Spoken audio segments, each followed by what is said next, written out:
नमस्कार दोस्तों, स्वागत है आपका मेरे चैनल पे। दोस्तों, जब भी हम डिफेंस टेक्नोलॉजी की बात करते हैं और अगर इसका कंपैरिजन शुरू करें देशों के बीच में, तो अमेरिका का कोई मुकाबला नहीं है। इसके पास modern day fighter, tank, drone, missile और सारी state of the art equipment है। और अभी दोस्तों इसी के ऊपर आगे बढ़ते हुए अब अमेरिका अपने एक फाइटर जेट के अंदर एक 6th जनरेशन टेक्नोलॉजी को भी लाने वाला है। आज इसी की बात करेंगे। चलिए दोस्तों शुरू करते हैं। दोस्तों, अभी पेंटागन ने सीक्रेटली एक 6th जनरेशन फाइटर जेट के प्रोटोटाइप को उड़ा के देखा। इसे NGAD प्रोग्राम कहा जा रहा है। हालांकि इसके अंदर दोस्तों आने में टाइम है, लेकिन फिर भी इसके ऊपर जो वेपन सिस्टम लगाए जा रहे हैं वो काफ़ी ज़्यादा एडवांस है और बताया जा रहा है पहले इन्हें कभी नहीं देखा गया। इसके अंदर बहुत सी artificial intelligence, radio, photonic, radar और इसके अलावा लेज़र वेपन का भी इस्तेमाल किया गया है।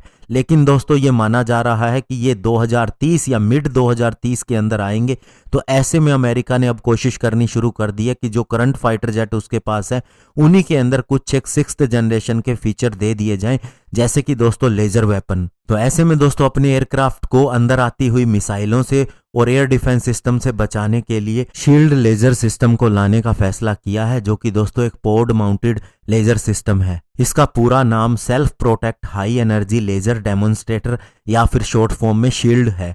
और इसे दोस्तों लॉकहीड मार्टिन ने एयरफोर्स रिसर्च लेबोरेटरी के बिहाफ पे बनाया है। इसे एयरक्राफ्ट की बॉडी पे या फिर स्पेशली विंग के ऊपर लगाया जाएगा ताकि ये अंदर आती हुई एयर टू एयर या सरफेस टू एयर मिसाइल को डिस्ट्रॉय कर सके।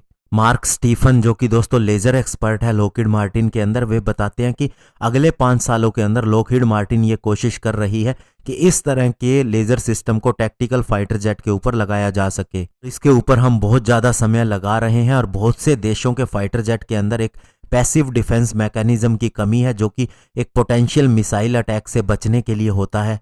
और अभी अगर फाइटर जेट को किसी भी मिसाइल से बचना हो तो उसके पास 2-3 रास्ते ही हैं। या तो वह मिसाइल की सेंसर आर्क से बाहर चला जाए या फिर उसे डिस्ट्रैक्ट करे। इंफ्रारेड मिसाइल स्पेशली इसके खिलाफ फ्लेयर्स को लॉन्च किया जा सकता है। इसके अलावा अन्य एक मेथड है कि चैफ करना, ताकि मिसाइल को कंफ्यूज किया जा सके। इसके अलावा दोस्तों एक और डिफेंस एनालिस्ट काइली मिजाकोमी कहते हैं कि इन शील्ड को केवल 4th जनरेशन के फाइटर जेट के अंदर ही लगाया जा सकेगा, स्टेल्थ वाले फाइटर जेट के अंदर नहीं। जिसका सीधा सीधा मतलब होगा कि इसे F-15E, F-15C, F-15EX eagle fighter, F-16 fighting falcon और इसके अलावा A-10C वार्थोग अटैक जेट के साथ भी लगाया जा सकेगा। और 4th जनरेशन जेट के साथ इसका ले जाना इसलिए भी सुविधाजनक रहेगा कि आप किसी भी बॉम्ब को रिप्लेस कर सकते हैं। लेकिन 5th जनरेशन फाइटर जेट के अंदर अगर आपको इसको लगाना है तो आपको एक बॉम्ब या मिसाइल को रिप्लेस करना काफ़ी ज़्यादा महंगा पड़ेगा, क्योंकि उसके अंदर लिमिटेड नंबर के अंदर ही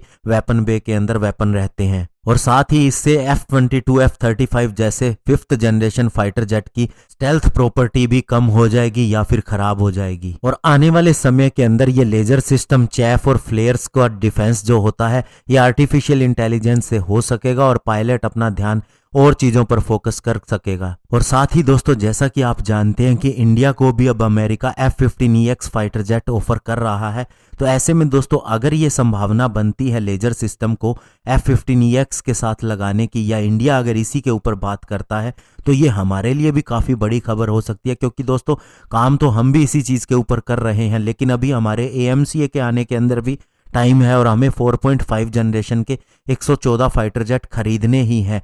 तो ऐसे में अगर हमें लेजर वेपन सिस्टम वाला अगर फाइटर जेट मिलता है तो हमें श्योरली एक एज मिलेगा चाइना और पाकिस्तान के ऊपर। पाकिस्तान के ऊपर अभी भी एज है, लेकिन दोस्तों हम कंप्लीटली कह सकते हैं कि हम उनके चाइना के J-20 फाइटर जेट, जो कहलाने में तो 5th जनरेशन फाइटर जेट ही कहा जाता है, उसे टक्कर दे सकते हैं। धन्यवाद। जय हिंद।